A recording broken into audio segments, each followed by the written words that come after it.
I have 7 o'clock, so we'll get started. Um,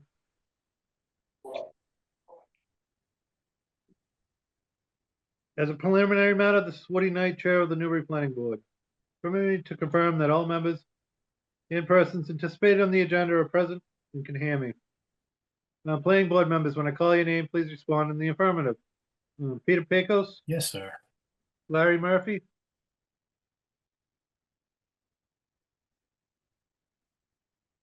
Larry? Oh, Can you hear us? yes, sorry. Yep. Am I No worries, muted? no worries. I'm here. Scott Kinter, Yes. Steve Mangian, Aye. and I'm not sure if Mary's going to be joining us or not, but if she does, I'll acknowledge that she's here. Town staff, when I call your name, please respond in the affirmative. Kristen Grubbs, planning director, Yes. and Sadie Woodward, assistant planner. Yes. All right, hello, everyone.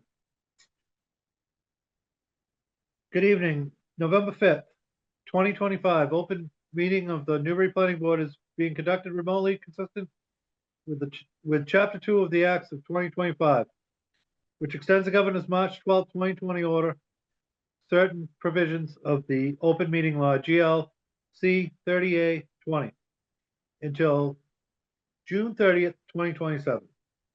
For this meeting, the Newbury Planning Board is convening by video conference via Zoom, as posted on the Planning Board's agenda, which can be found on the town's website.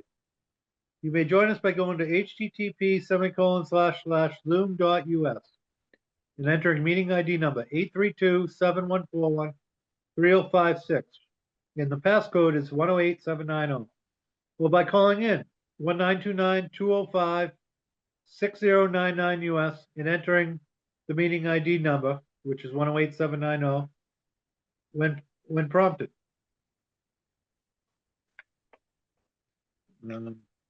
Please note that this meeting is being recorded and that attendees are participating by video and or telephone conference.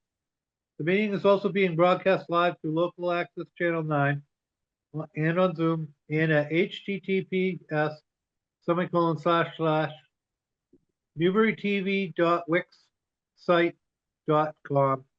https://newburytv.wixsite.com/tnctv. And the recording will be available on the Newbury Access YouTube channel. Meeting business ground rules. Before we turn to the first item on the agenda, permit me to cover some ground rules for effective and clear conduct of our business and to ensure accurate meeting minutes. As chair, I'll introduce each speaker on the agenda. After speakers conclude their remarks, we'll go down the list of board members, inviting each by name to provide any comment, questions, or motions.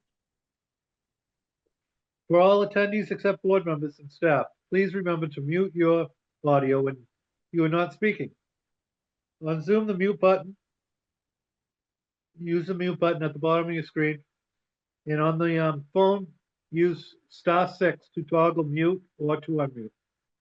There will be an opportunity for public comment and questions during the public hearing. After board members have spoken, I will afford the public an opportunity to comment and or ask questions. I'll see questions and comments through the Zoom raised hand function. Video conference participants, to raise your hand, hover over the bottom of the Zoom window below the photo gallery and click on the image of the hand that appears. Please ensure your name is fully and correctly displayed on the participant list. Telephone participants, to raise your hand in a Zoom meeting, hit *9 on your phone keypad.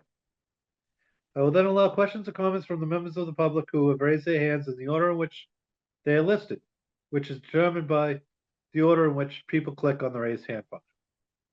Each participant will be called on to provide his or her name and address, and then may ask questions or make a comment. Please do your best to keep your comments to 3 minutes or less. Your hand will be lowered when you have been given the floor for your questions or comments. I will afford the applicant or his or her representative the opportunity to reply. I will then continue down the list of those in the raised hand column, and again, afford the applicant or representative an opportunity to speak. Should there be a written submittal of questions or concerns, they will be noted for the record. The applicant will be afforded the opportunity to speak if the issues raised have not yet been addressed. Finally, each vote taken in this meeting will be conducted by roll call vote. And that concludes the opening statement. First item on the agenda this evening, we have the plans report. Kristen and Sadie, the floor is yours. Hi, everybody. Nice to see you. I wanted to give a short update about our work on the zoning amendments for this year's town meeting. And then I'll let Sadie give a short update about some of the Merrimack Valley Planning Commission meetings and related work to the zoning amendments. But I wanted to quickly just share the screen and put up a schedule. Can you all see that? Yes. Can make it a little bigger. So as you know, we've been meeting. Martha has been our special projects planner for the town as in a part-time capacity, has been helping to lead the charge on the second phase of the zoning recodification work. So this is cleaning up sections of the zoning bylaw that that need cleanup, whether they're just edits and typo type things, as well as some areas that have been just sort of problematic over the years and need some attention. So Martha and Town Council Lisa Mead and I have been meeting, I think, 3 or 4 times since the summer to go through sort of section by section the bylaw. This is a continuation of the work that was done last year at town meeting. We had, I think, 8 different zoning amendments at town meeting. So we're hoping to have fewer this year, bundle them together in a more cohesive way. But I just wanted to mention that work is ongoing and put up this draft calendar so you can all kind of see what lies ahead for us this winter. So we will be coming, we're at the beginning of November, we'll be coming back to you probably not on the 19th, but at the first meeting in December, we'll invite Martha to come back and sort of really go through where we are with different proposals. And then the board will need to, you know, make our opinion known. All of you will have input on figuring out what makes sense to move forward with for this year's town meeting. But the process goes that you have to submit the zoning amendments to the select board. They review them, submit them back to the planning board to hold public hearings. And all of that really gets busy in January and February. So I just kind of, I know this is a lot. I'm not going to go through it line by line, but I just kind of wanted to put it up and show you all that we'll be kind of working on this through the winter pretty steadily. And then town meeting this year at the moment is scheduled for May 5th. So it's a little bit, I think it's a week later than it was last year at the end of April. But we'll be kind of working backward as that date gets confirmed to set these dates for public hearings. So there will be time for lots of outreach and education about what the zoning amendments are for this year's town meeting. It's just kind of a really quick overview. If anybody has questions, you can catch me for a minute or two now, or we'll be following up. And I will let Sadie share a few updates. I know this is tentative schedule, but if you could send that off to the board just so it's on everyone's radar. Yep, I will. That's fair. Yeah, thanks, Kristen. Yep, great.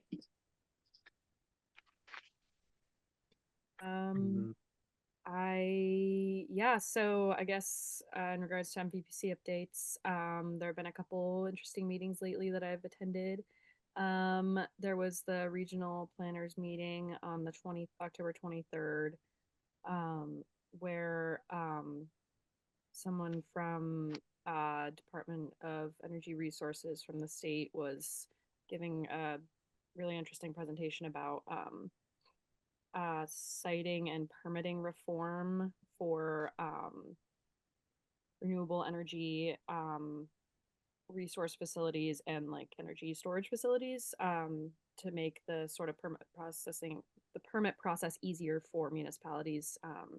So they're streamlining the process, creating common standards, creating a standard application process. There's written comments due November 14th from municipalities. They were really pushing feedback from municipalities throughout the whole presentation. And there will be some resources available early in 2026.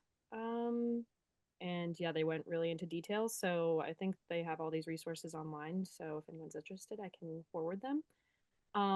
So that was interesting. Then there was the MVPC Safe Streets Alliance meeting on the 22nd.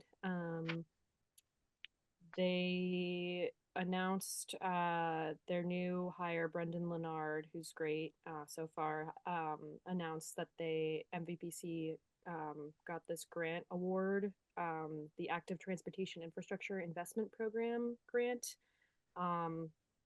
over $1 million grant for they're going to be improving Route 110, which is the corridor between Methuen, Lawrence, Haverhill, Merrimack, Amesbury, pretty major corridor there. So that's exciting. And then there were just some minor updates from the other group members.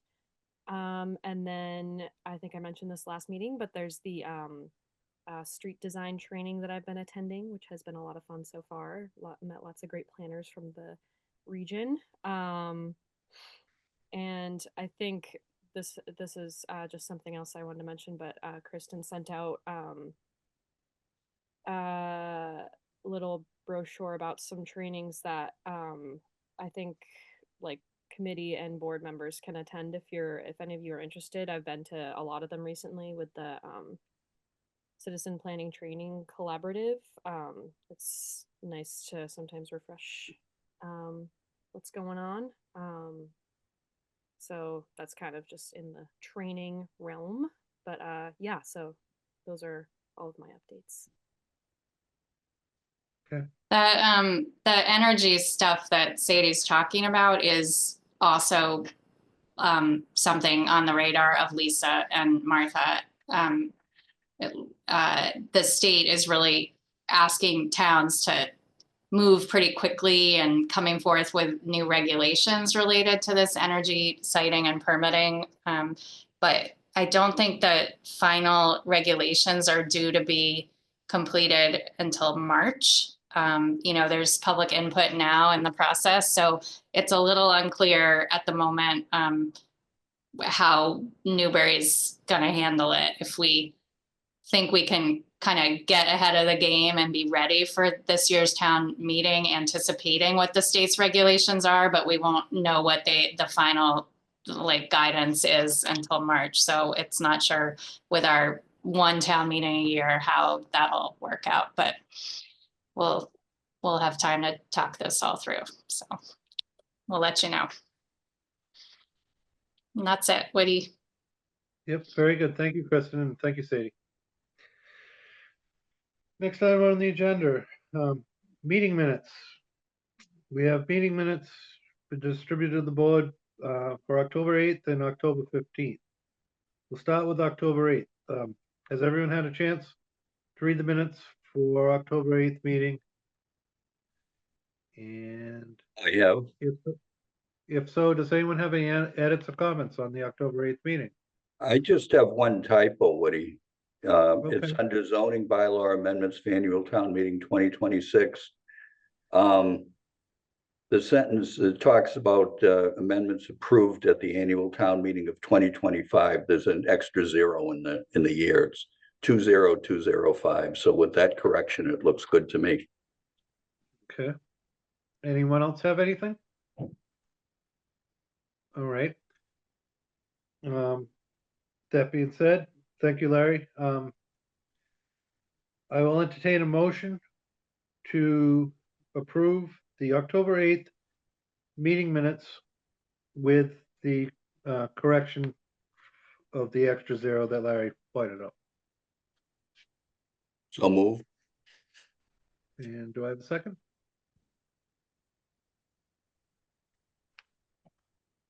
Second. Thank you, Scott. And motion made by Larry, second by Scott. Roll call vote. Peter Pecos? I'll abstain. I wasn't there. Okay, very good. Larry? Yes. Scott? Yes. Steve? Aye. And I vote yes as well. On to the October 15th meeting minutes.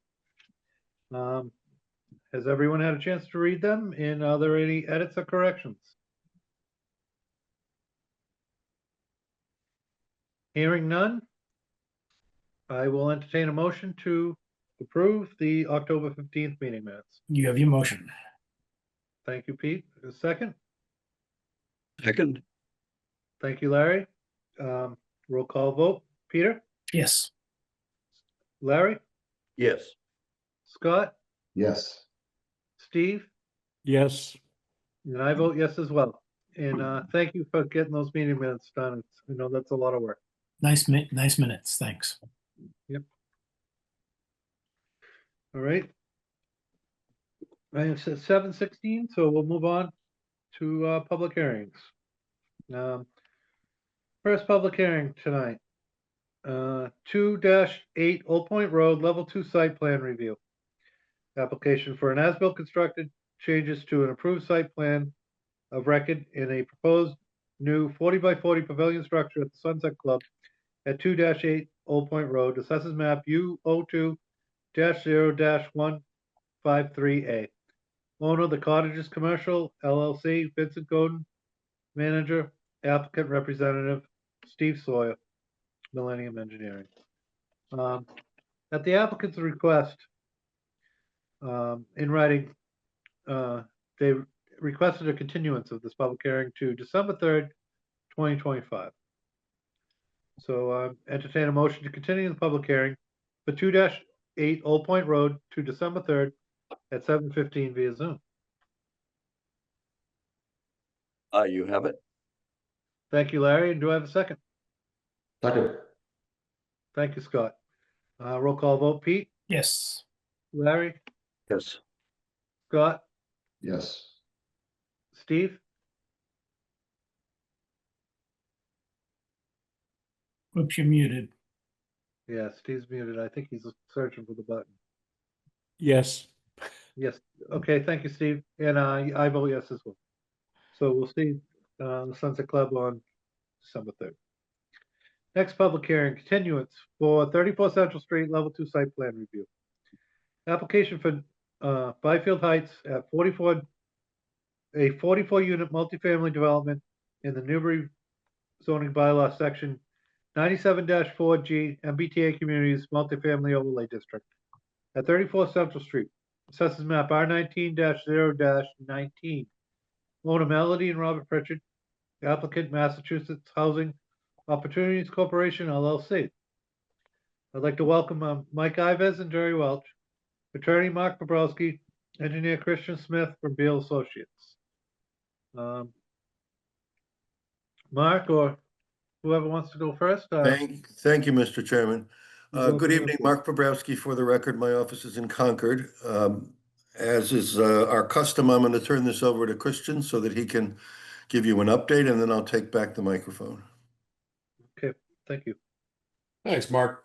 Good evening, Mr. Chairman, members of the board. So we have gone through some revisions, had correspondence with both fire.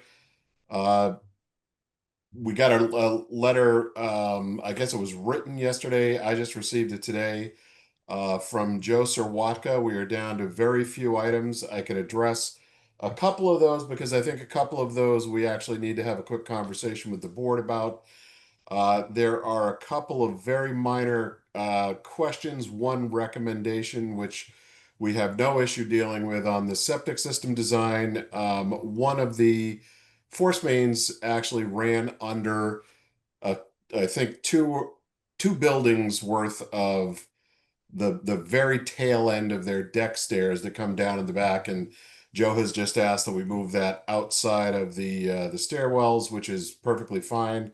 It's not a complicated equation. The second point, I guess, being the cover over the septic tanks And we're just confirming, we're clarifying with Mass DEP specifics on the Title V, because Joe's concern is that the maximum 3 feet of cover should be over the tank itself. We've always interpreted, and I believe have worked with in the past, the actual language says components. So it was our understanding that the riser off the tank would be one of those components, but we'll clarify that. And if we've got I do want to say that we only now at this point have, I think, roughly 5 feet of cover over that tank. So if we've got to lift the tank 5 feet or drop the finished grade over that tank 2 feet, not a huge issue. There were several comments that Joe referenced he did not receive or did not have the architectural plans. And I think, Kristen, you can confirm that those have been dropped at planning at this point.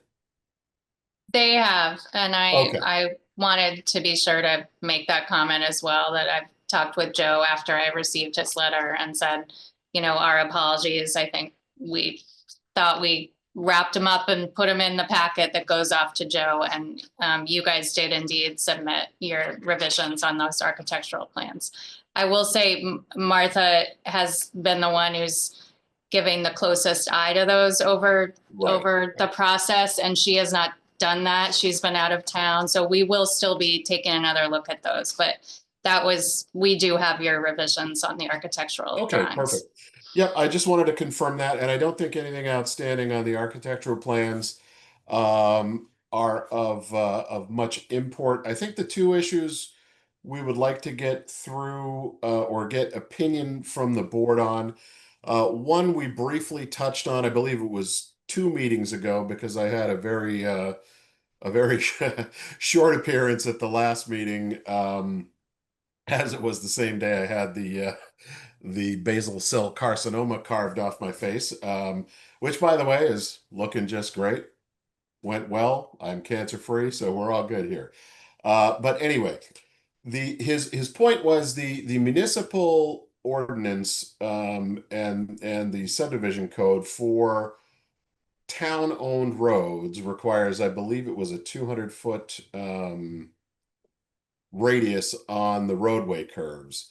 We've had 75 on 2 of them, I believe, and 125 on the other 2 from day one. And I guess our assumption is as this is a privately owned, privately maintained road, we feel that and in light of the fact that Vanessa has demonstrated that the Newbury ladder truck can get in around that subdivision and out through the now proposed exit lane safely without any conflict with another lane. We feel these are perfectly safe. I did look up the AASHTO requirements for horizontal curves and speed limits, and essentially my assumption is, as densely as this little development, this little neighborhood's going to be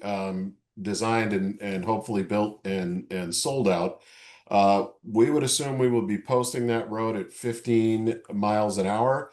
The rounded radius based on the AASHTO requirements for that is 70 feet. The smallest we provide is 75, so we exceed that for those 2 curves.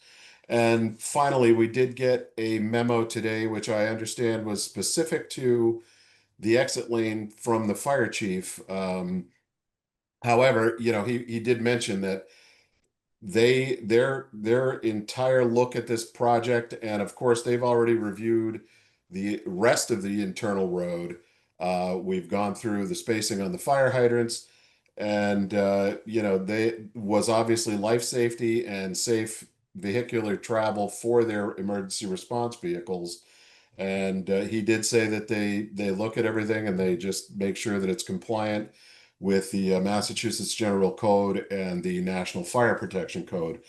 And of course, they have had no issue with the road as designed. So I guess that's a question that we can discuss with the board. And the other one I think we probably should review together here tonight is the comment on lighting. Our proposal basically goes with fairly de minimis roadway lighting, obviously safety lighting at the intersections and important places like the mail kiosk, etc., which I can review that plan with you and remind you of what that lighting proposal is. But in addition to that, all of the garages, but I'm quite certain any front doors, porches will also have safety lighting, which is relatively close to the street just based on the nature of this development. And we feel that the lighting is adequate. Joe feels that he's concerned that it should be embellished somewhat and perhaps additional street lighting.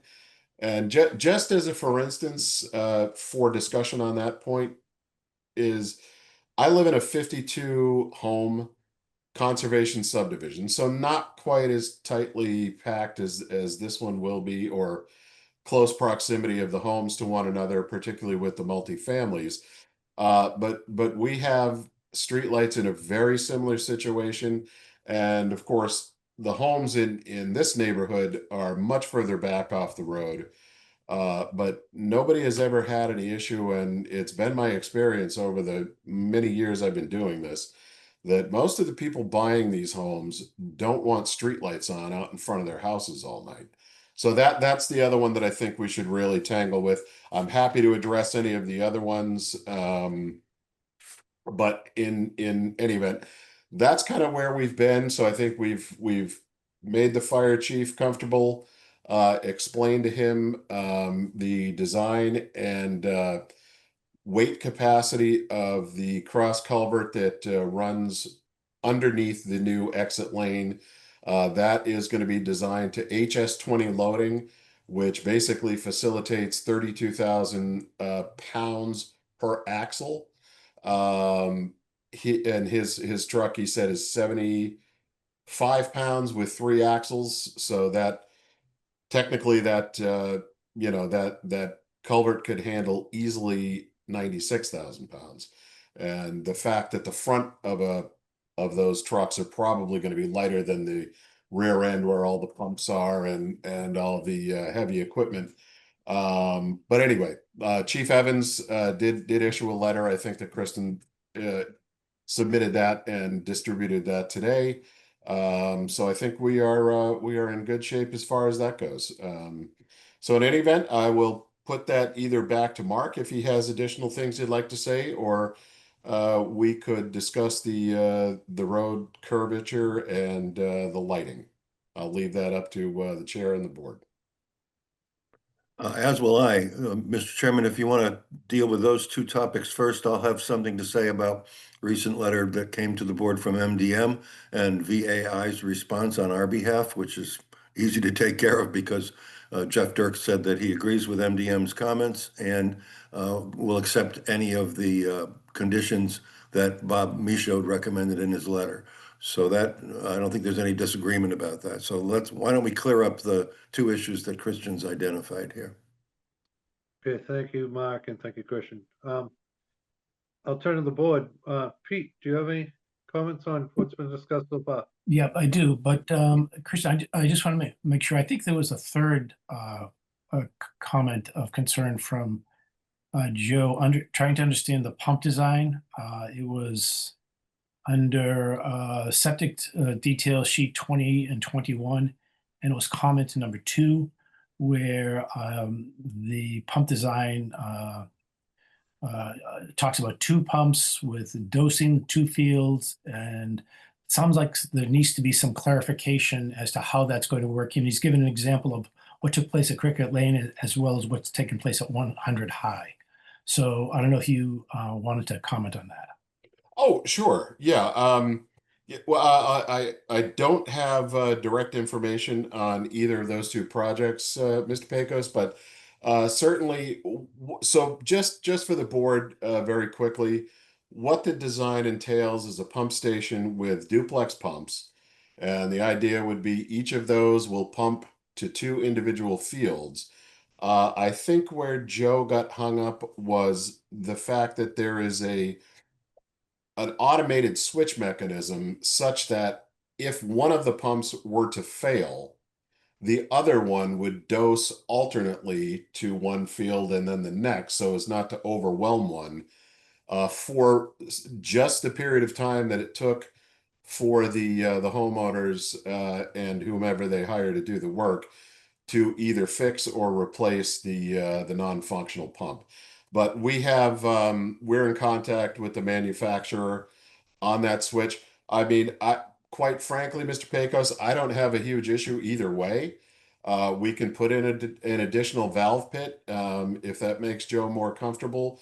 But prior to doing that, we're going to present him with the information from the manufacturer on that automated switch that can take either of those pumps and make them alternate their doses between the two fields. And then we will follow through however he sees fit.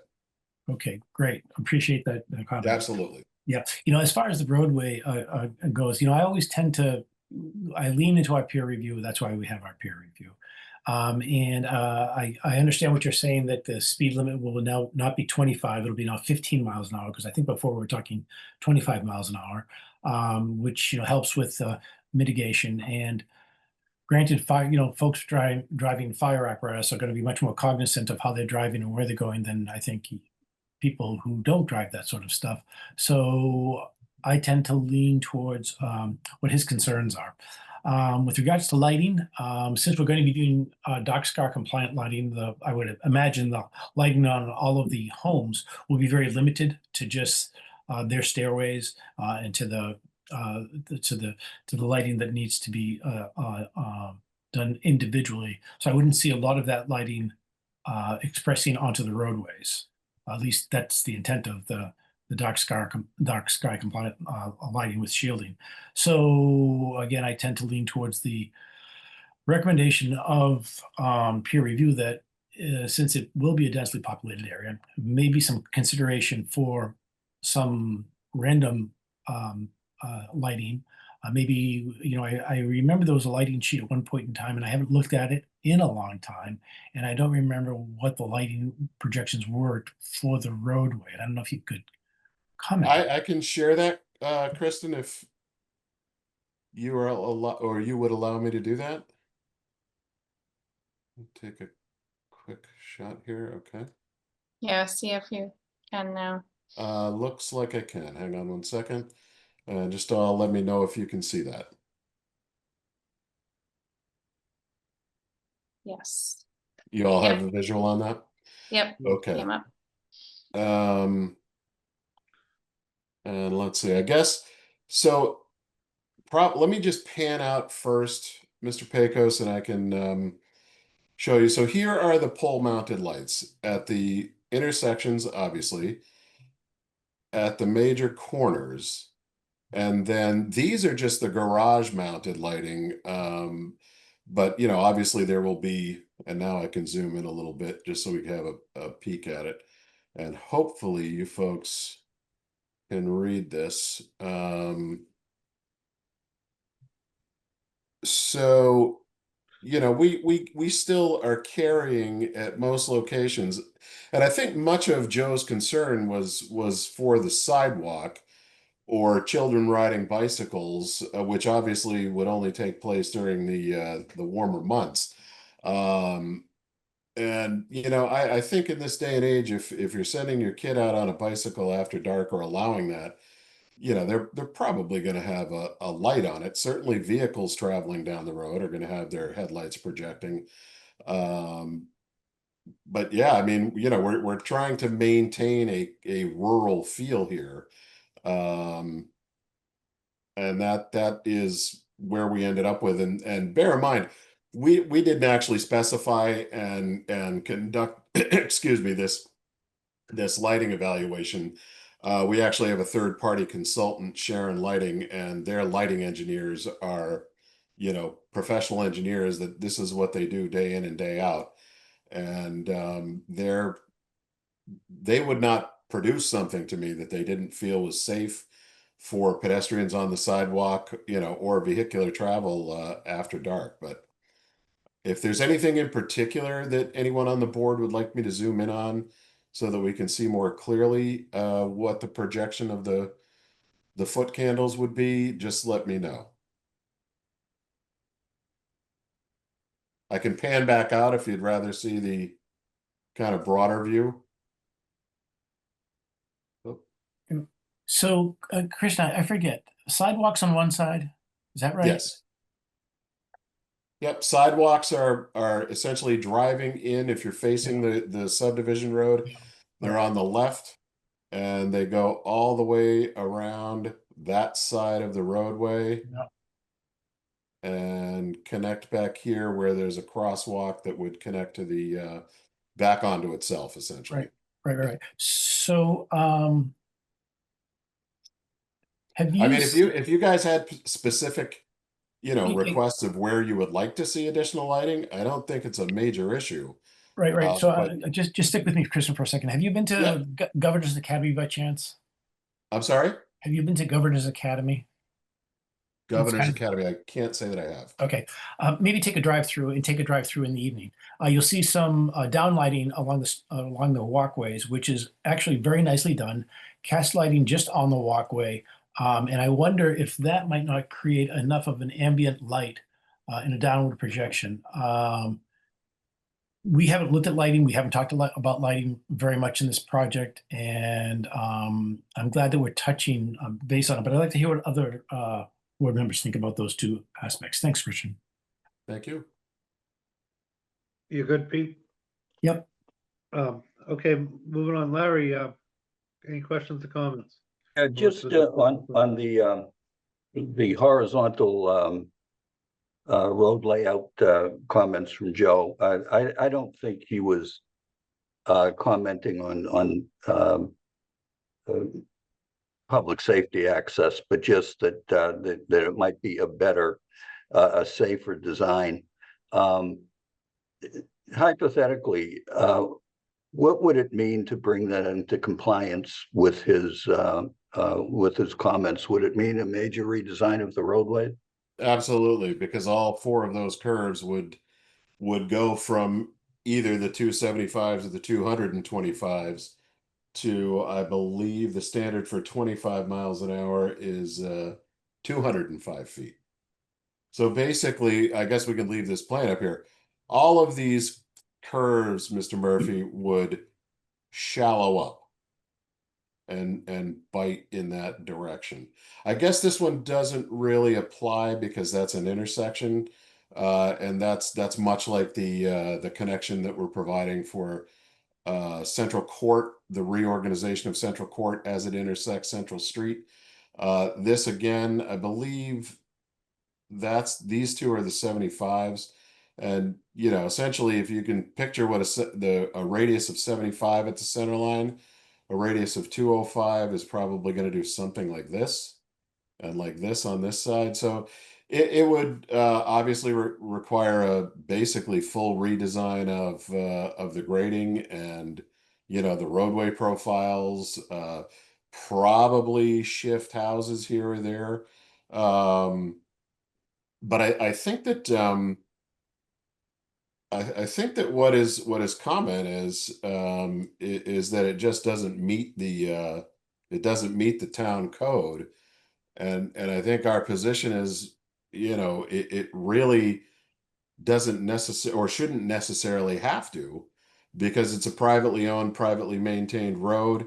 And, as I say, we meet AASHTO for the expected design speed, and we've gotten information from the fire chief that he's, doesn't have any problem with his emergency vehicles conducting whatever work they need to conduct up here. So Now, AASHTO again is what? Remind me.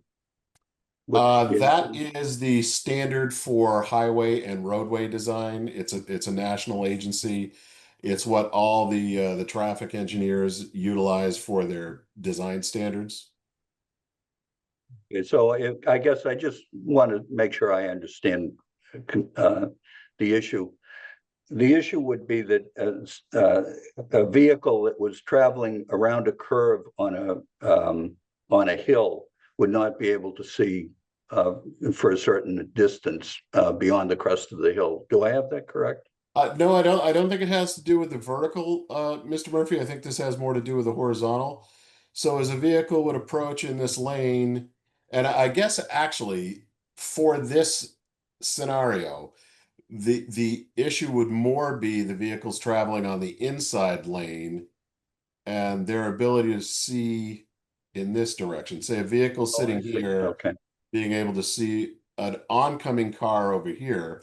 But again, they're in opposite lanes, traveling in opposite directions.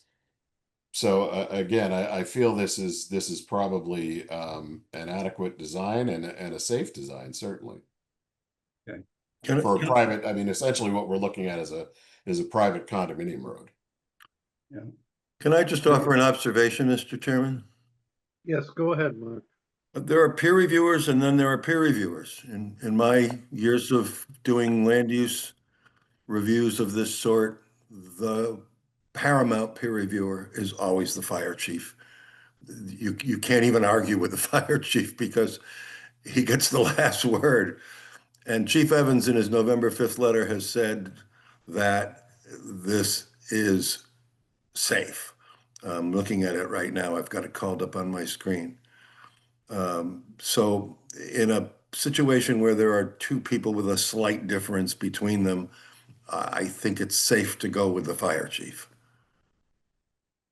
Okay, thank you, Mark. Go ahead, Larry. Any other questions? just or comments? turning then to the lighting issue for a minute. Yep. I don't know if this helps or confuses the issue, but there is a provision in the bylaw. And I think it probably relates to the more to the exterior lighting of the individual units, but I wonder if it might help us with this.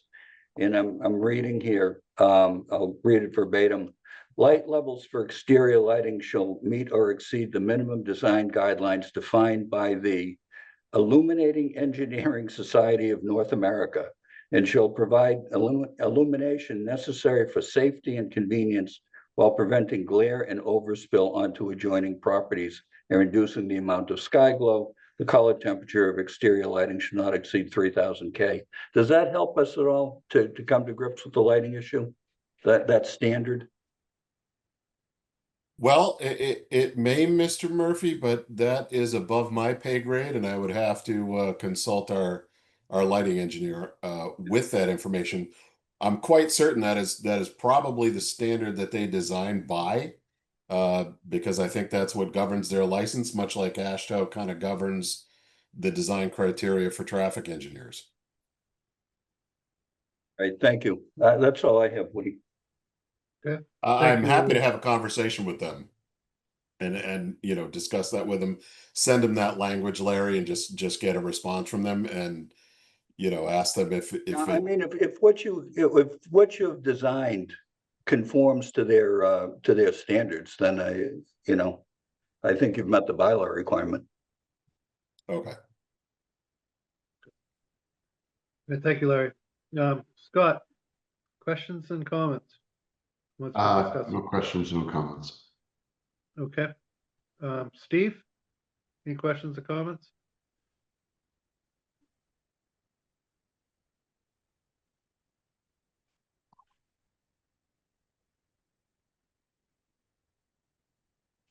You're Do we still have Steve? muted, Steve. Yeah, you're Sorry. muted, Steve. Okay. No comments.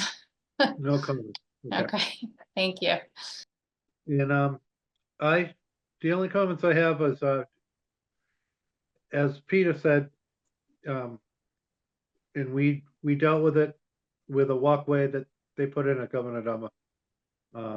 I've been through there at night multiple times to cut through to get to the back roads to get to my house. The lighting there is very tasteful. They put it in for safety, and there was concern that on the walkway lighting that, it being on all the time would interfere with natural habitat.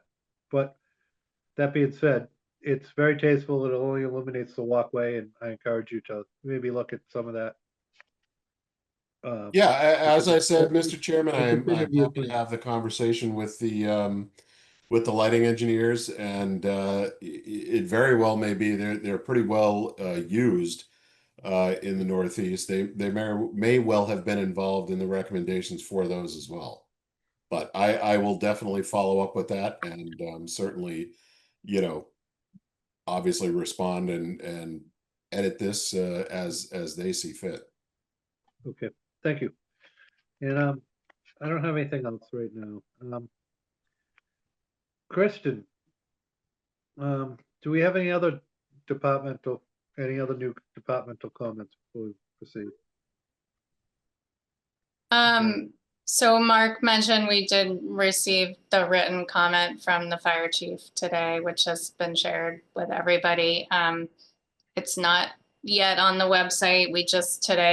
The town just launched a brand new website today. So I welcome you all to celebrate and learn how to use it with us. But we'll be getting that update on. And I do not believe, other than the traffic, the final traffic review from MDM and the fire chief's comments, I think those were the only ones, in addition to the peer review.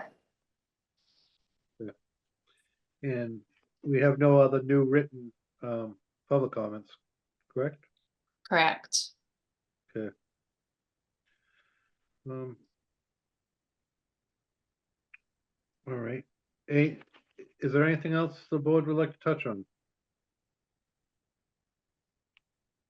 I just had one question about the lighting. Can you, Christian, just scroll up to the areas closer to Central Court and Central Street? Yep. Do you want me to zoom in on that, Kristen, or is that good? That's fine. Okay. I appreciate that, Joe's comments about lighting sort of raised this to our attention and that we've had this discussion. I think it is something we haven't spent a lot of time on over the months. So I think it's a helpful discussion. I do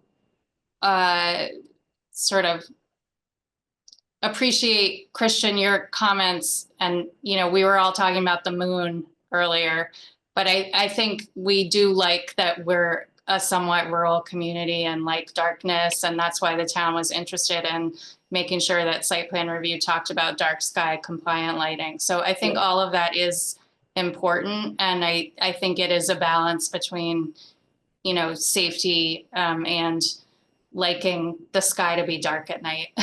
Yes. So I think pointing out the location where the larger pole lights are is helpful to me, and it does look as though those are located, in my opinion, it looks as though they're located in the areas that would be of most concern about lighting. So it's a balancing act.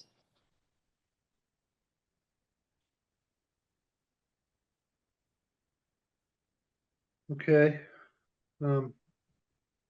Please speak up if anyone on the board has any additional questions. Speak up now. Mr. Chairman, can I address the draft decision that was circulated about an hour and a half ago? Yes, that was my next thing out of my mouth. Well, first of all, we appreciate it very much. Thank you. It's great to have a copy. I have glanced at it. I haven't read it all, but I've particularly focused on the conditions. It all looks entirely reasonable to me so far, but as I was joking with Jerry just a second ago, I get paid by the word. So I want to take a chance to read it, not to just skim it. And I also have to be in Methuen at the city council. My client is texting me that we're 2 items away from being called. So I know Jay's not here because we spoke today and he told me he wouldn't be able to make it. So with your permission, what I'd like to do is talk to Jay about the decision. Maybe there's a rough edge that I didn't catch the first run through. Jay and I have been working very cooperatively on it, and then he can get back to you as far as anything that I flagged. I don't have, having looked at it, I don't think there will be anything, but I didn't have a chance to read it in any way thoroughly. So, Okay. and with that, I'm probably going to ask for your forbearance because I do have to go to Methuen. Okay, very understandable, Mark, and thank you. We know it came in last minute today, so. Yeah, and I'm not driving, Timothy, when I'm zooming. So with that, I'll look forward to getting the news from Mike and Jerry as to what you're going to do about the decision. But I would urge you at the end of my speech here to close the public hearing, please. And I'll remind you until the 24th to file the written decision with the office of the town clerk. That was our agreement last time. Yep. Thank you very much, Mr. Chairman. Yep. Thanks, Okay. Mark. Do we want to go through the decision now?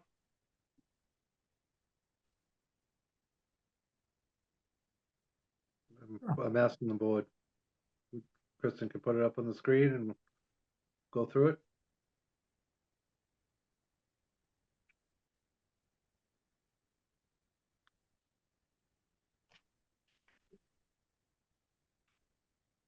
No? Does everyone want a chance to review it and we'll do it at the next meeting? Looking for some input from the board here. Yep. Oh, go ahead, Pete. No, Kristen, can we put it up on the screen?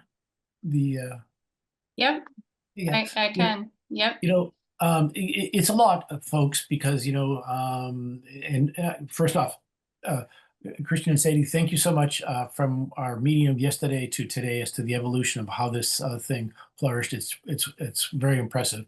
There's a lot in this, but I think, just kind of going through the highlights, it's important to do. Sure, I'm happy to. I do, Woody, I just want to mention, I know we talked about that there haven't been any written comments, but it does look like there are a few members of the public on the meeting, so just want to make sure we do ask if there are any people on the meeting who want to make comments tonight. I sort of forgot to talk to you about that.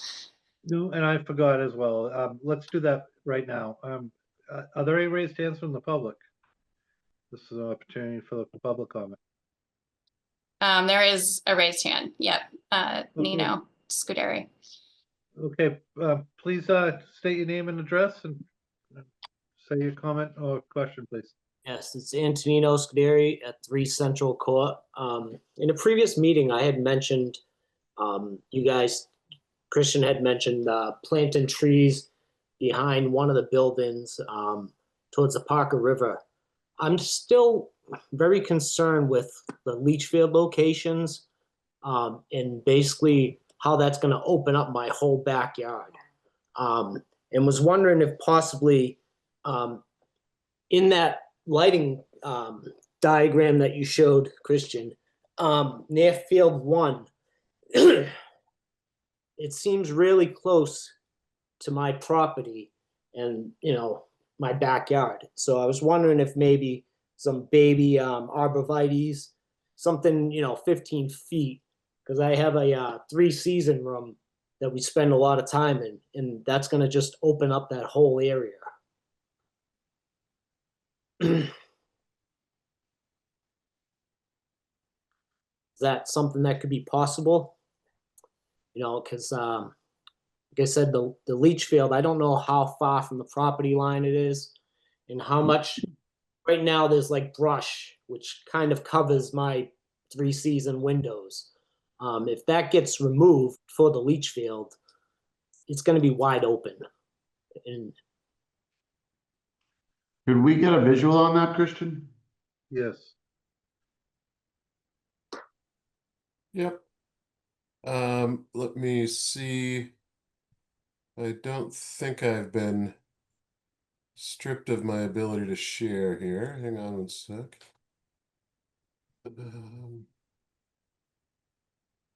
Where has that button gone? There we go. Hang on one second. Sorry about that, folks. And I think this is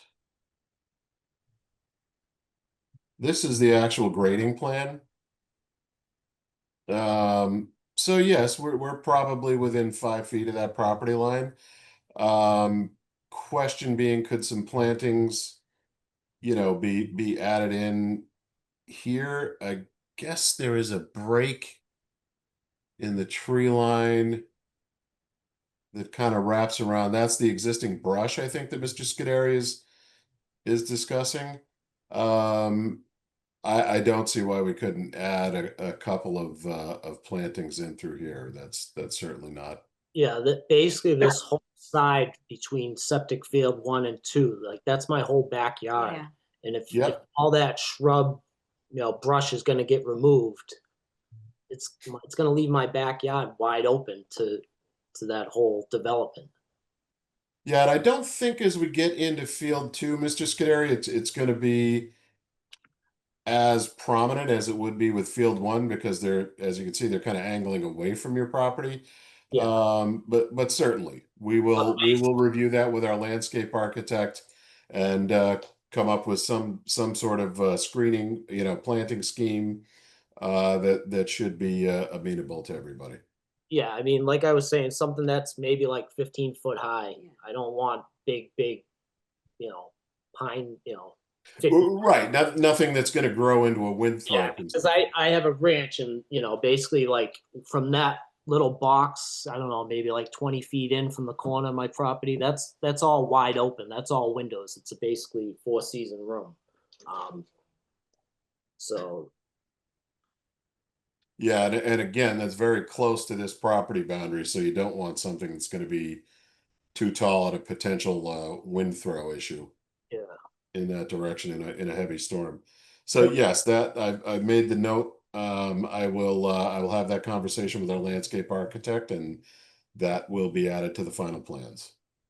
Christian, just for clarification, can you move with your cursor and maybe create a highlighted line just so we know where the plantings are going to be? Yeah, let's see. I think There we go. this will do it. Highlight. So the tree cutting there. So my thinking, Mr. Peka. Whoops, what am I doing with that? Hold on, that's not correct. Let's try this. I think the plantings would go something along these lines, because I believe down here there's going to be, much of the existing vegetation is going to be left, but something like that. And I know that's not a very nice looking tree line, but I don't draw very well with my mouse. But I That's think okay. that green line gives you the idea of Great. So what you're the, going to what the proposal you're would going to be. wrap around 1 and come all the way down to just Through about the edge of 2, 3. yeah, in between 2 and 3. Okay. Christian, what is the dimension between my property and the leach field area? Like, is that 15 feet from the property line? Or I believe the closest corner of 1 is 10, and then it widens out from there. okay, so right basically at the top corner is 10 feet. Yeah, right. I wonder if I can change. Well, no, I can't really change that color. Right from basically this point here, Mr. Scuderi, if you can see that. That's 10 foot from the property line? Yes. Yeah. And then do you know what the dimension was from there to my my building? Was that another 10? Well, if I don't off the top of my head, but if I'm guessing, Another 10, 15? maybe another 10 feet. Yeah. It looks pretty close, but your building may be 2 feet closer than that to our property line. So I would say somewhere between 17 and 20 feet, Mr. Scuderi. Yeah, okay. Thank you.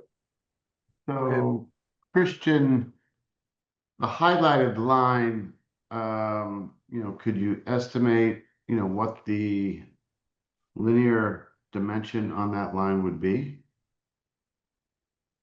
Just a ballpark?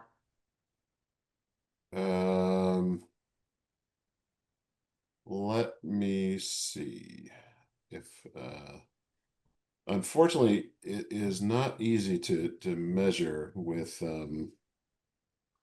I have 92 feet. yeah, let me try one thing. See if I can accomplish that.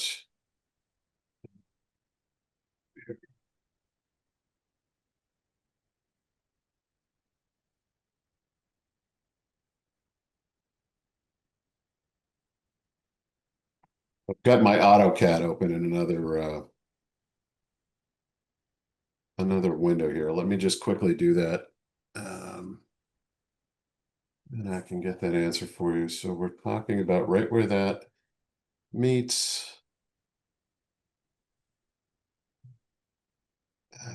Just need to list this. So that is approximately 120 feet. All right, you mentioned a couple of plantings. I think we would probably need more than a couple. And just a question to, I guess, the board, or even Kristen. Would it be appropriate for the applicant to meet with Mr. Scuderi to, after, or maybe even along with their landscape architect, so that we could, in the spirit of time, really get the neighbor, the abutter, and the applicant on the same page with an agreement that would be really conducive for both parties. I mean, would it be, I guess, appropriate of the board to suggest that to happen? Scott, I think that's a great idea. I think Yeah. that's a nice way to address this. I think that would be fine, and I sort of related, Christian, there's another sheet that's the landscape plan, which Yep. probably, like, I was just taking a quick look, and I think there could be some updates related to the septic area. It looks like that's,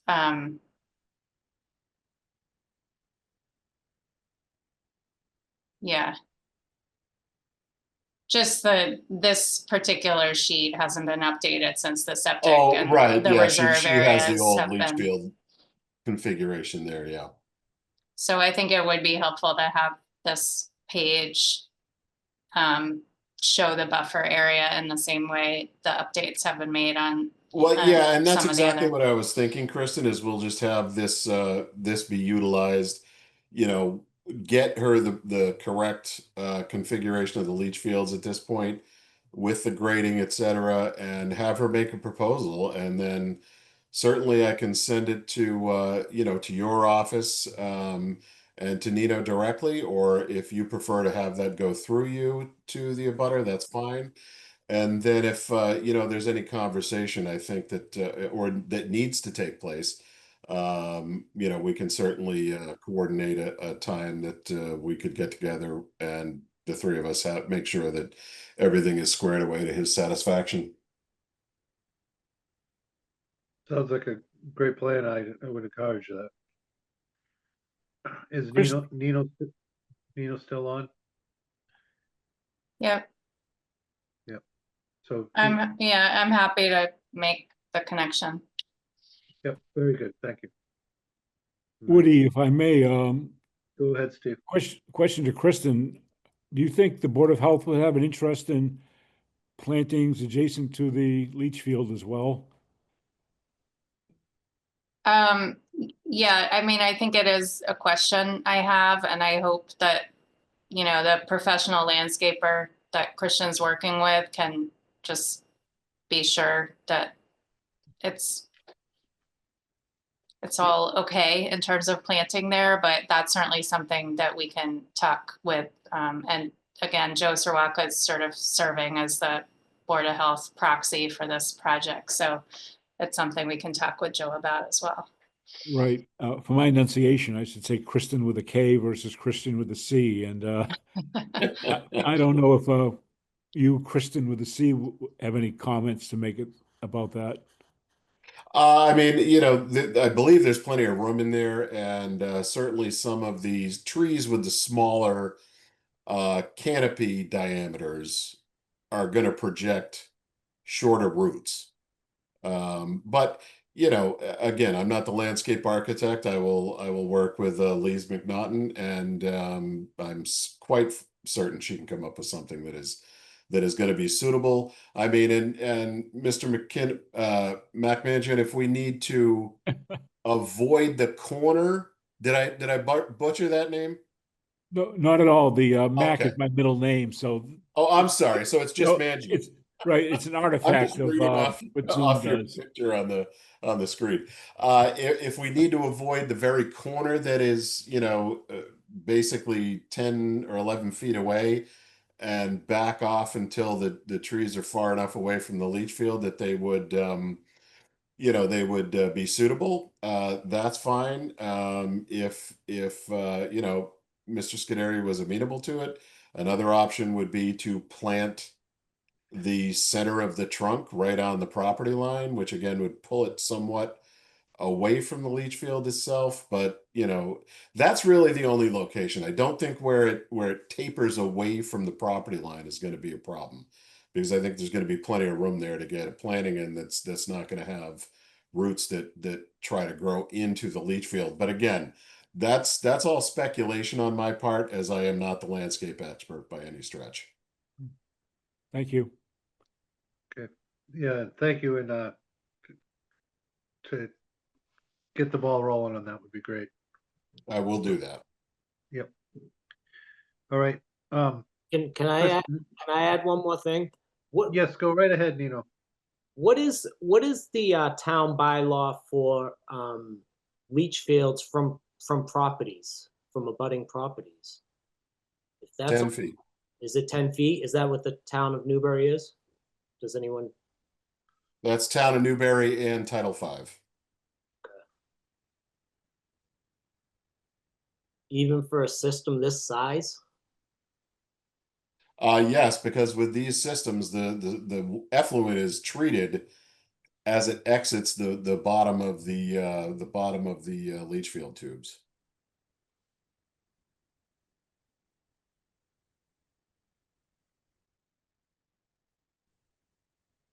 Okay, thank you.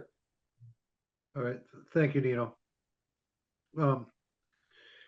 Kristen, any other raised hands from the public? I'm not seeing any at the moment. Okay. So with that, and if there is anyone from the public that wants to comment, please raise your hand. But with that, we'll move on to the decision. Unless someone from the board has anything to say before we do that. Okay. You want to put that up? All right. Can you see it? Yes. Yes, a little bigger. Yes, it would probably be helpful for people that need to read it from the screen.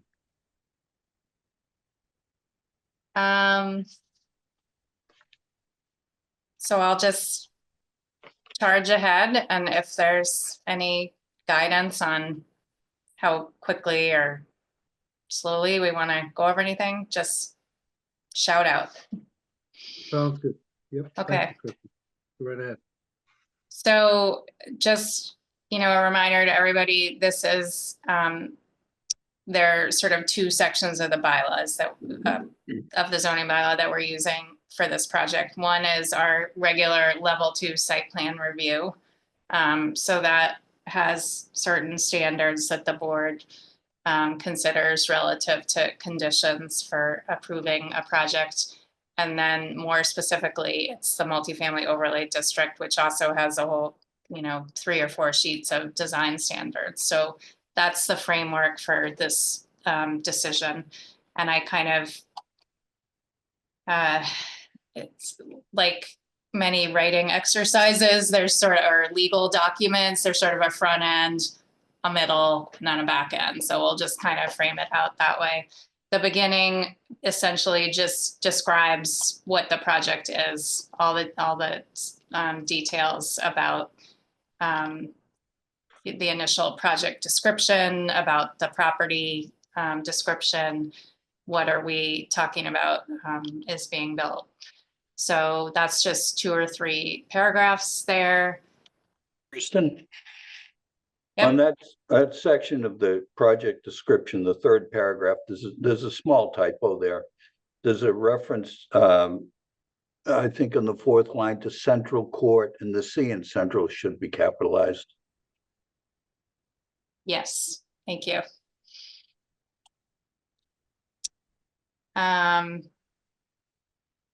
Let's see, so the procedural history sort of talks about when the application was submitted and filed, how it was distributed. These are all, you know, procedural items that are required by the bylaw. It describes the public hearing dates and peer review. We may have, this needs to be reviewed again with a fine tooth comb, so there may be some additions to this language. The submitted materials and information is quite a list. Sadie's been especially great in helping track everything. We also will be reviewing this again to make sure we caught all the details of everything that has been submitted. So we kind of get into another layer of the alphabet here, all the way up to triple E. That might not be, we don't want to think about triple E, so maybe we'll find some more items in there. Okay, and then we sort of get into the good central section of the decision. These findings were primarily drafted by town council to address it's sort of the main framework that the board is approving this project. I don't know if anyone wants to discuss any of these. You're welcome to send me small wordsmithing comments if you have them, or more substantive comments. And we can certainly, as Mark mentioned, Attorney Tallerman was not available, had a conflict tonight, but is happy to follow up with the board on any of this language. And then the conditions of approval are where we try to address everything we've talked about during the public hearing. So there are sort of standard conditions that every site plan review decision has. Some of these initial things about site plan shall not be construed as approval from any other board, commission, official, or department. There are a number of things with this project that require approval through other boards and committees, most notably Board of Health approving the septic, Conservation Commission approving the wetlands, notice of intent, and the select board, and with the support of DPW, will be involved in the offsite improvements to the roadway and sidewalks and things like that. So that's an important one. And then I guess sort of by letters D here, we get into some of the more specific details of, for instance, the offsite improvements. It's probably worth saying in some projects we have, I think the board has been accustomed to having the discussions with other boards and committees occurring simultaneously, or even not just start, but be completed before the time that we're approving a decision. So that is a different case. So the way this, for this project, so the way this condition is written is to say that, you know, the select board needs to review all these things. There's a utility pole in the middle of what we will want to be the realignment of Central Court. That's something that will require approval by the select board and working with National Grid. And then, you know, this final section is if the applicant is unable to obtain approval from the other boards, it may come back to, it's required to come back to the planning board to have a discussion about, you know, how to modify the plan in the way that is suitable to the town or amenable to the town.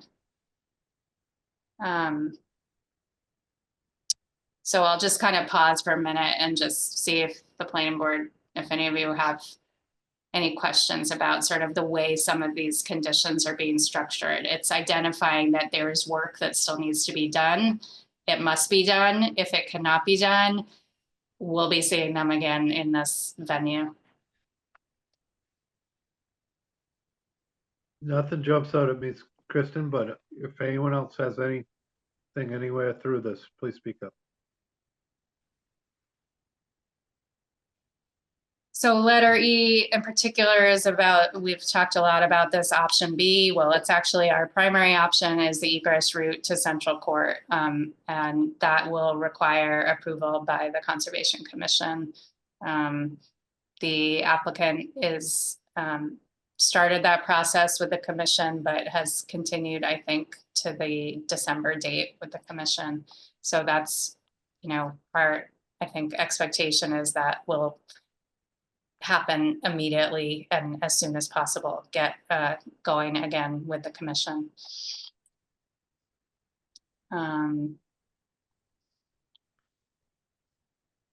So we're addressing, you know, explicitly that all the roads and improvements need to meet the requirements and regulations of the fire and the code of the fire department. Stormwater, septic. There's some conditions related to water supply. Christian could probably answer any questions if we have them, but my understanding is the project is going back to the Byfield Water Commission Board, I think next week, for further discussion about that, you know, approval. The Byfield Water District is still reviewing plans with the applicant. That's true? correct. And yeah, at this point, you know, the determination of exactly the extent of where that AC water main is, or if in fact it is AC, which is just asbestos concrete, for anybody that's not familiar with that nomenclature, has not yet been fully advanced, and I believe the next meeting with them is on the 12th of November. Great, thank you. Thank you. So as we know, the MICMOD bylaw requires that 10% of the multifamily units are formally deeded restricted to be affordable units. So that's what this language sort of mirrors what's in the bylaw and how that procedure would move forward. Just in Kristen? subsection, Yeah. whoops, Go ahead. subsection A, can you go back to that? Yeah. Where it describes the unit, you have one Oh. bedroom, two bedroom, and I think that should be 1 3 bedroom, shouldn't it? Right. Yeah. Thank you. And a couple of lines down in C, county is misspelled. Shall be recorded at the Essex County, missing an N. Excellent. Thank you. Thank I'm you, gonna Ray. double check these as well, because I know there's been some changes, so I'm not sure. I've checked on those, which actual units. Very good.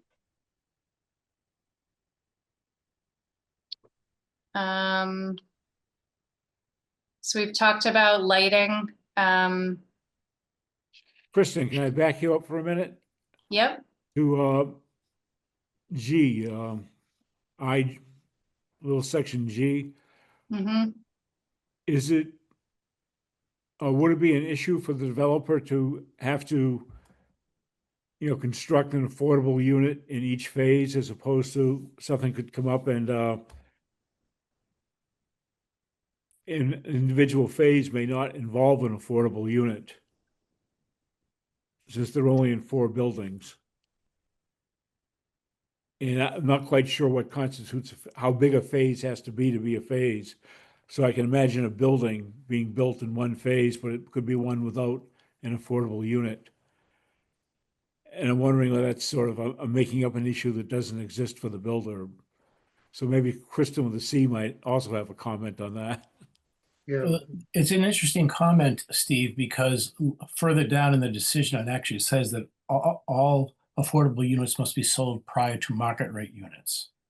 So we might need to kind of figure out where we are with those two positions.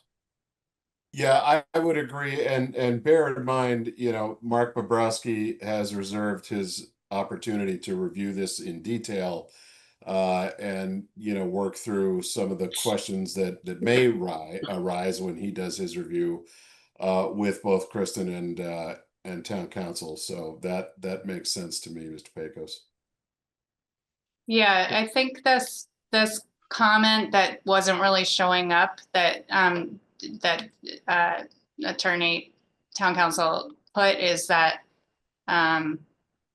all of the affordable units shall be completed and sold prior to the sale of the the final 4 market rate units is what he's suggesting. So I think the idea is you can't save them to the very end, but there's certainly, we can work with them. I don't know if, Jerry and Mike know yet. If they have an idea of the phasing, then we could certainly sort of work in more specific language to this.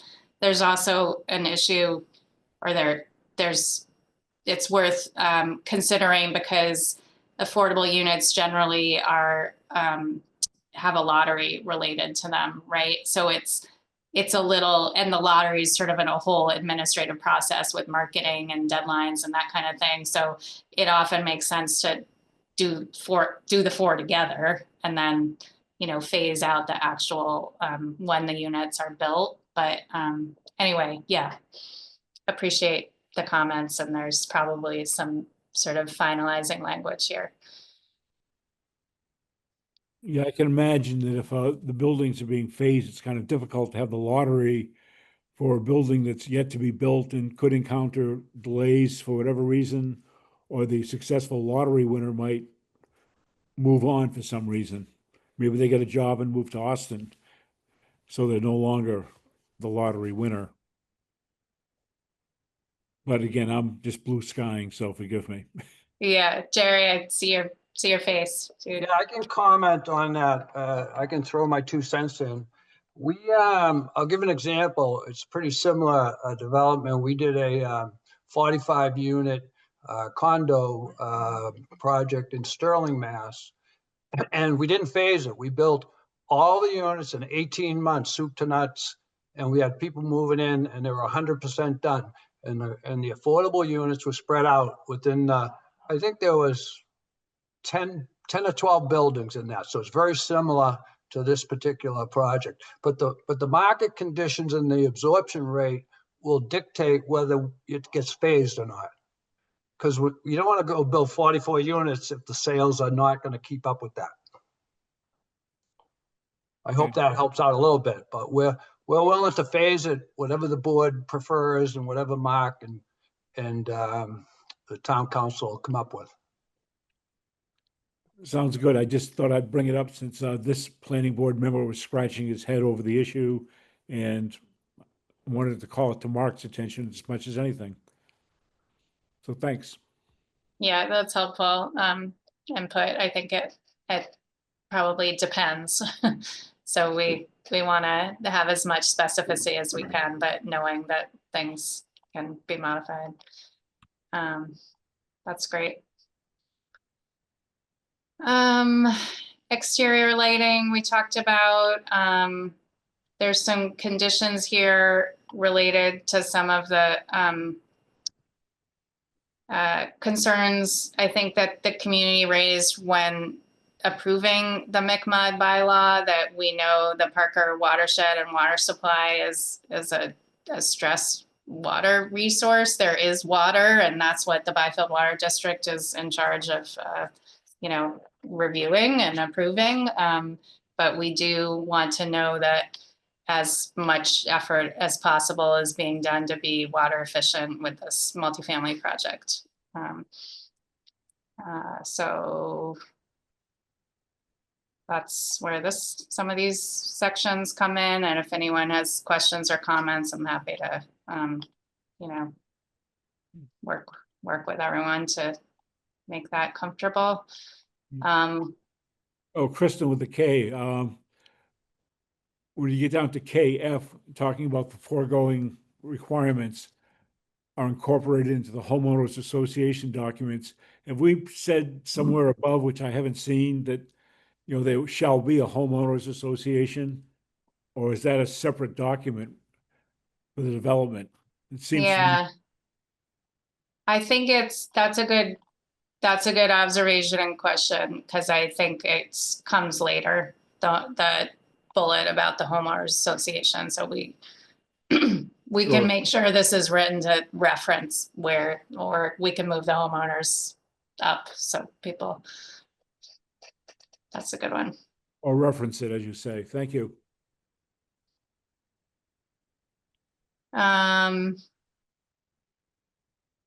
Similar items about the landscaping, just, you know, making sure the plan is finalized. I, again, appreciate that we kind of talked about that tonight, because I think there will be a few modifications to that sheet that will be important.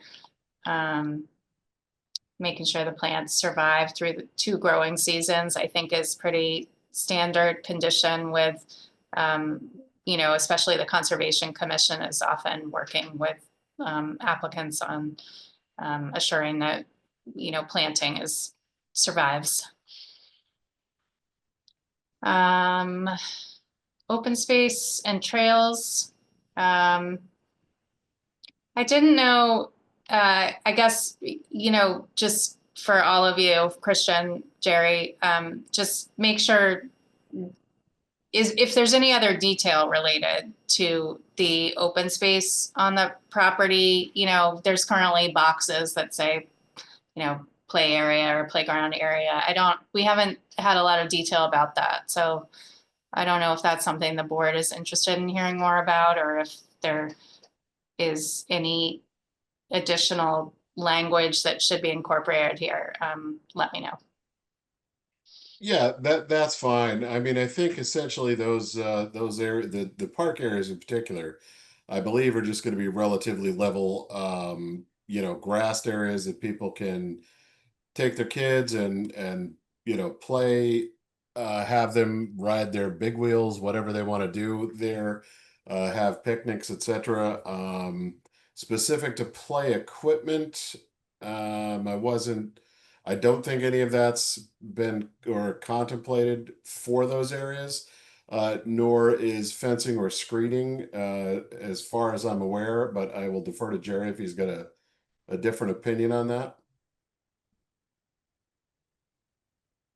I would like that to be part of the condo docs, that if there are certain, like, you know, play equipment to be installed, that gets an approval by the condo trustees that are appointed. So things of that nature, I think are, you know, should be, the owners should have weigh in on what actually, if there's any equipment, or they want to put a gazebo there, or, you know, whatever happens in those play areas. But I think we can actually detail that comment in the condo docs.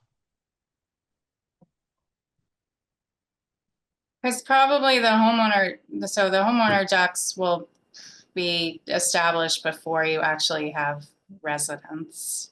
So there will be some oversight that I guess you have, but Yes, there'll be rules and regulations have to go along with the master deed. So in the rules and regulations, it'll specify what's allowed, what's not allowed, you know, what you can do and what you can't do, and what you need permission from the board of trustees to do.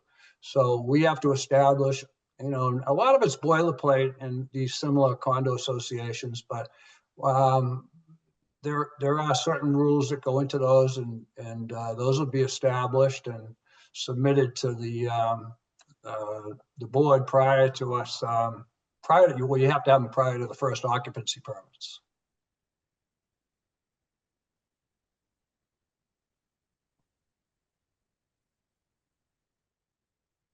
any input from the board about any of this? So what I'm hearing is there's not a planned playground. Is that right? There isn't going to be a playground structure during the construction, as part of this construction process. Yeah, that's right. As far as Okay. I'm aware, and again, Jerry can correct me if I'm misspeaking here, but it was I believe it was the intention, you know, as of construction to simply create nice grassed areas that families can go to, kids can go to with their friends in the neighborhood, and utilize that area. But there will be a fenced area for a dog park. Dog park will definitely have a fence, yes, sir. Okay, cool, great. Thanks for the clarification. Letter N, construction management plan. I think this is a pretty important one. The construction management plan would address all phases of construction, including schedules, trucking routes, demolition, vegetation removal, ledge removal, erosion sediment control, snow storage, any other items commonly included in a construction management plan. There certainly was, in my memory of some of the early public hearings, that we certainly heard from some of the neighbors to this property, concerns about, you know, these issues, demolition, pest management, I remember was brought up. All of these will be, you know, there's regulations from Board of Health and from the building department that are, you know, regularly a part of the construction process, but just wanted to kind of describe that to the planning board, that will sort of, this is a bucket for a lot of stuff. So a lot of stuff that's been talked about in the public hearings, I should say, this item. So we want to make sure that this is comprehensive. Kristen with a K, I'm just wondering if for all time, instead of simply saying the board, we should say the planning board. So there's no doubt what the board is. Again, it may be commonly understood, but I'm just wondering whether it makes sense to say the board, use the term planning board. Sure. Yeah, we can check on that. Yeah. Couple of. Yeah. Yep. Yeah. It's a good point. There are other boards. Yep. Okay, homeowners association documents, we talked about that a little bit already.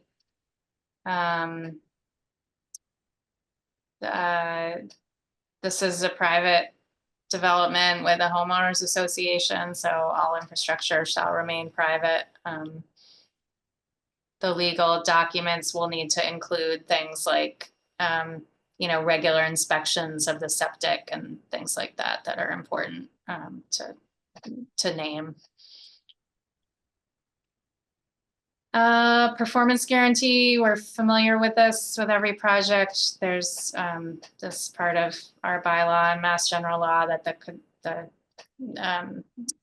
developer secures the value of the property with the town. So there's a process related to that.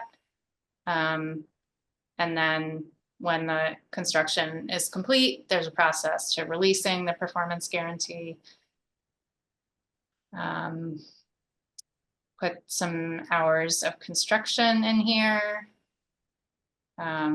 We'll look at, I don't actually recall what the standard is, but I know it's not too early in the morning. We don't want trucks out there starting at 6 a.m. Recording this decision, engineering review can continue in terms of future inspections. Another item about inspections.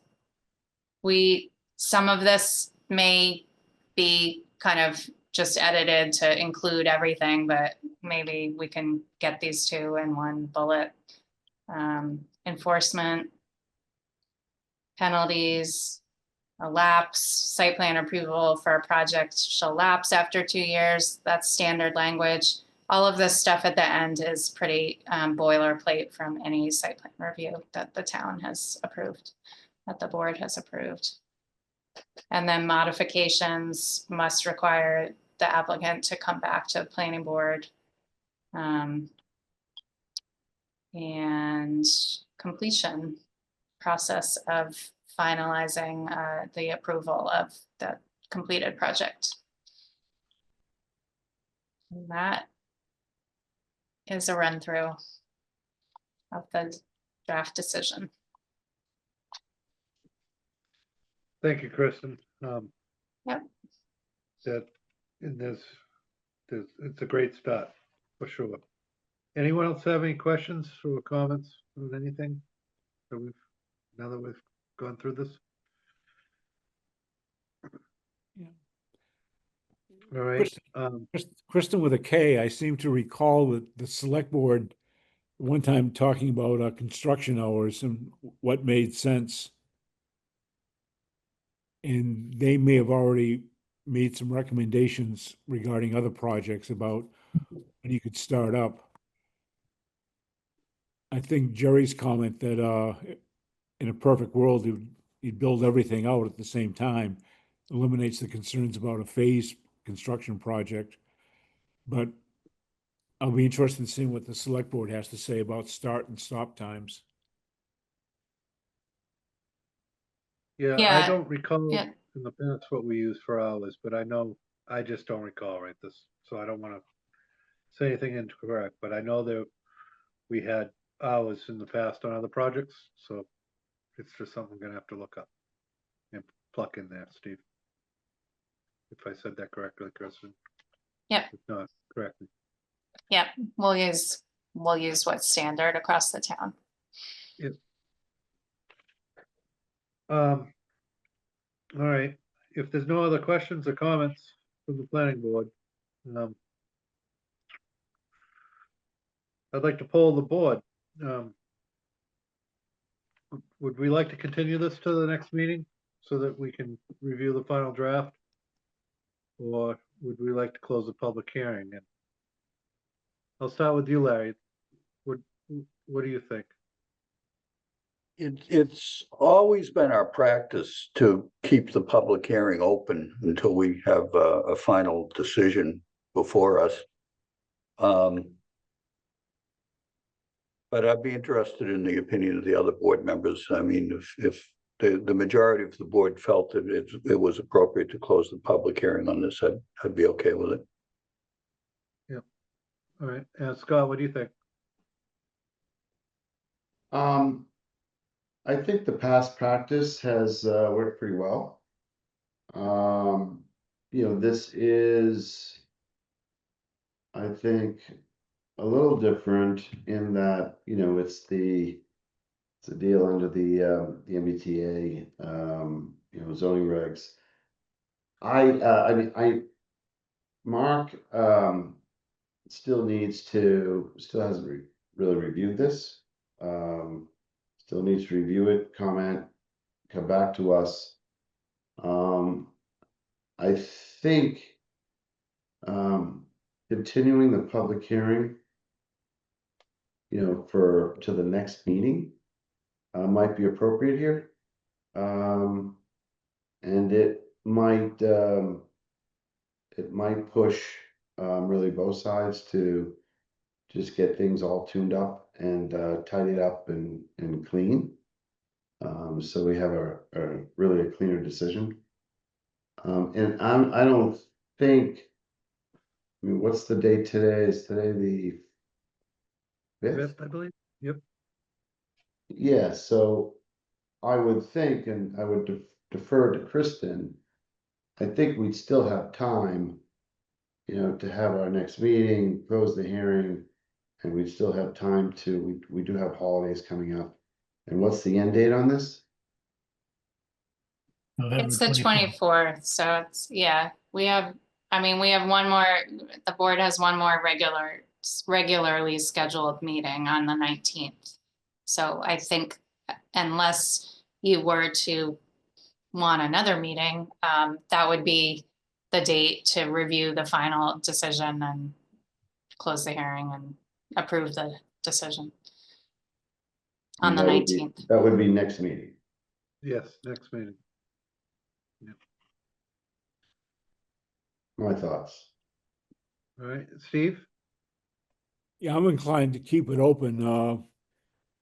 Mark Bobrowski is effectively going to be making comments, and in that sense, the document is open for public comment. Very good.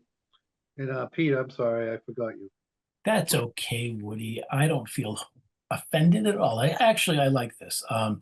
The tone that I've been hearing is that we should probably keep it open, do a little more fine tuning.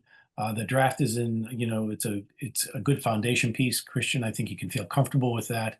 I think something that came out of just tonight was this buffering that needs to take place. I'm glad we were able to do that, and we'll have a little bit more input onto lighting just to make the board feel comfortable about that, since that's been brought up for discussion. So I'm in favor of keeping it open, plugging ahead, and getting the draft all tuned. Yeah. Very good. I agree with you all. And on that note, I would entertain a motion. Continue the public hearing. Mr. Chairman, if I could interrupt briefly before you move to continue. Go ahead. So just want to make sure I am headed down the correct path with the two questions that I had at the outset of the meeting. So I'm going to discuss the language that Mr. Murphy brought up that is in the code specific to the lighting with our lighting company.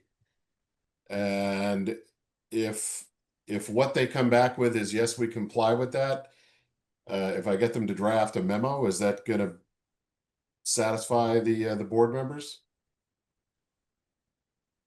Yes, it would be. I can't speak for everyone else, but yes. Okay, and then the second piece, I think we got to, is everybody comfortable with the fire department review and being okay with the road radii on those curves in particular, the interior road curves?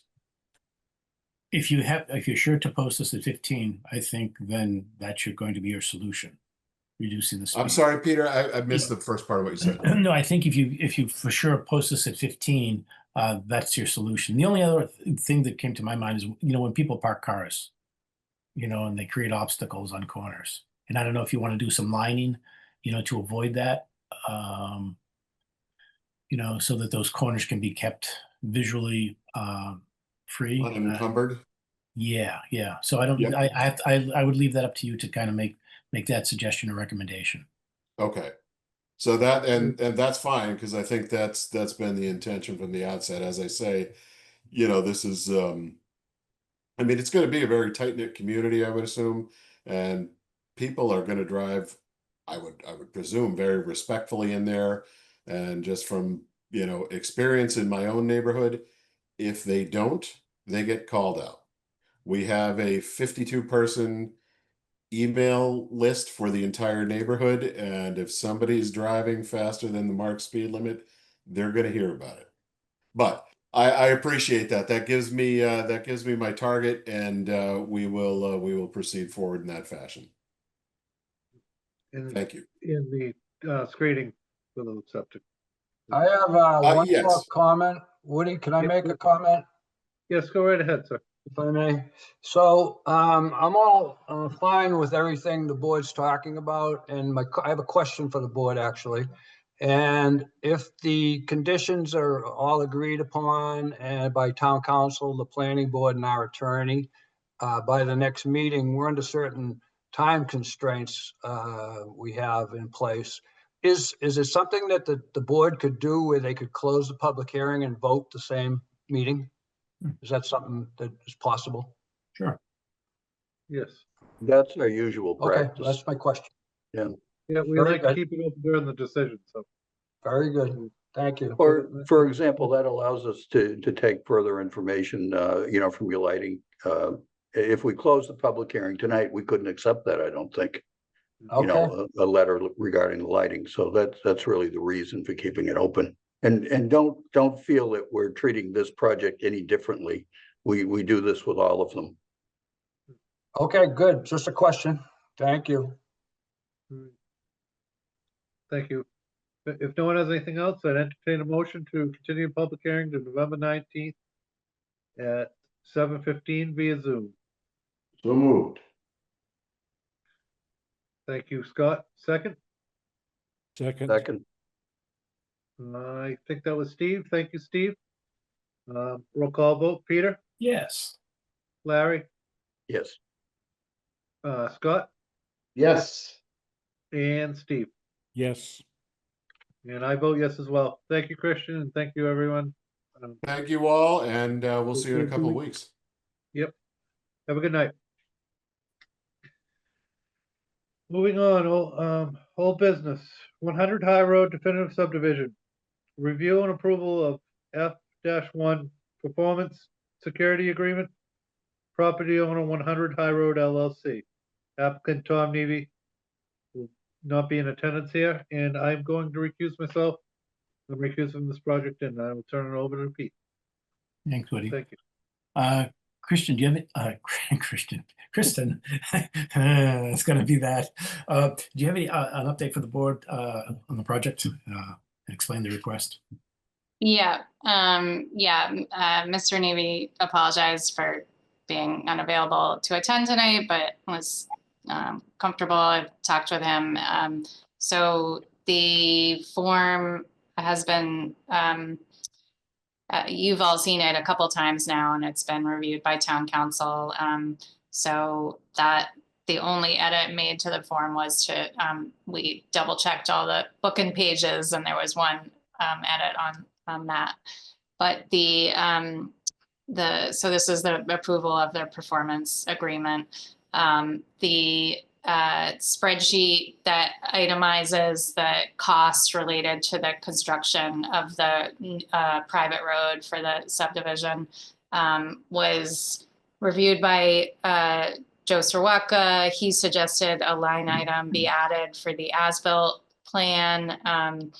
Tom agreed it would be fine to add $5,000 in for that, and then a line item for a 10% contingency. So I can share that. I need to bring it up. What the total is now for the performance guarantee. Sorry. Switching gears.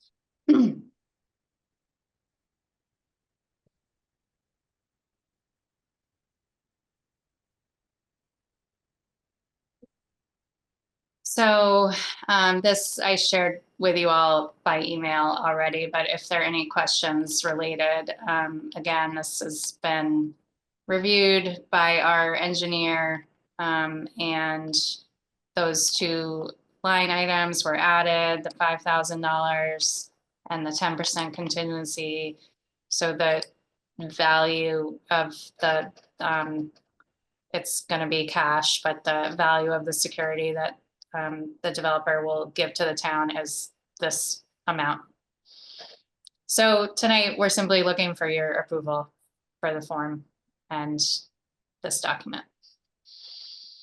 Just in the form on page 1, you've got that amount of $69,575. But on the third page, it still has the old amount, the original amount of $58,250. That's under section 4A. So that just needs to be corrected. Thank you. We'll do that right now. Great. Thanks, Larry. So this is actually, I'm just looking, this will be signed by the owner and notarized, and is received by just one signatory. So that'll be you, Pete, and notarized as well. And then it will be filed with the cash with the bank. Very good. Thanks, Kristen. Any questions, anyone? Okay, I'd entertain a motion to approve the F1 performance guarantee agreement for 100 High Road. You have it. Thank you, sir. Is there a second? Second, Excellent. Roll call vote. Larry? Yes. Steve, Yes. Scott. Yes. Thank you, and I vote as well. Thank you. Back to Woody. Buttons away and I'm back. Thank you. Next item on the agenda is liaison reports. We'll start with Larry, CBA. Thank you, Woody. The ZBA last met on October 23rd. At that time, they did approve the final decision for the 2-unit development at the former Plum Island Grill property. At 2 Plum Island Boulevard. They also approved and directed the that a favorable decision be drafted for 25 Harvard Way. This is an application to increase the footprint and height by adding an expanded deck, a screened-in porch, et cetera, at that address, 25 Harvard Way. And they also continued, the discussion regarding the Sunset Club pavilion structure, still wrestling with the issues of whether it's a major or minor modification. They've asked for additional renderings, and that's been continued to the next meeting of October 20, next meeting will be November 20th. And that's all I have for ZBA. Okay, thank you, Larry. Conservation, we met last night and we met last week. I don't recall anything last week on the agenda on 34 Central Street. They requested a continuance. Last night, we had 108 Main Street. Colin, Tony, they extended their conservation decision. And I believe that was for 3 years. I may be wrong about that on the years. But they continued it and they asked them to refresh the erosion control and the flagging because they can't read the numbers on the flags because some time has lapsed here. And 34 Central continued till the first meeting in December. So that's all I have that pertained to us that I recall. MVPC, Kristen. I guess we sort of covered MVPC in the planner's report, but I have one thing I forgot to say in my planner's report. Can I Right ahead, mention? Kristen. Okay, I just want to thank Larry Murphy, your colleague here, very much, because on Friday, he joined Martha and the chair of the ZBA and the building inspector here in the office. And who am I missing, Larry? Weren't there 5 of us or just 4 of us? Sadie? No, I don't think Sadie was there. Was she? Yeah, Sadie missed it. But anyway, we spent almost 5 hours reviewing the table of use regulations in the zoning bylaws. And it was a very thorough review. And they're just, as soon as you start talking about where in town certain uses are, and are there certain uses that we're not covering, are there new things that have come up? We spent some time talking about food trucks. We spent some time talking about places where a district line between commercial and residential bisects a property. Why was that done? Should we change it? There's a lot of detail related to that. And I just really want to thank you, Larry, for sitting through that. And also, again, kudos to Martha, because she's going to sort of put her arms around everything we talked about. And then we'll bring it all back to you to say, again, what makes sense for now. It is certainly something that the ZBA deals with, as well as the building commissioner, on a regular basis, reviewing all sorts of building permit projects that the planning board never sees.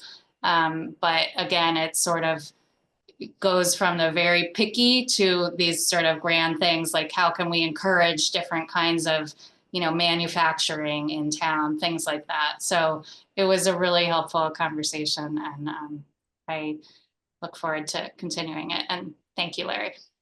I thank you, Kristen. I did more listening than anything, but it was very helpful to me. That's great. I learned a lot as well. All right. Thank you. Thank you, That's it. Kristen. And thank you, Larry. And before I entertain a motion to adjourn, and if no one else has anything to say, I'd just like to thank the board for reviewing all the materials that came in late and being up to speed and ready for this evening. I know we have our policy, and I know we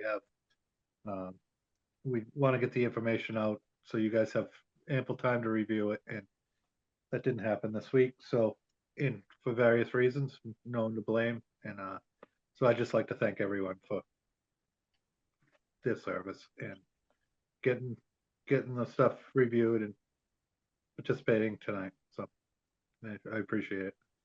And on that note, unless someone else has anything to say, I would entertain a motion to adjourn.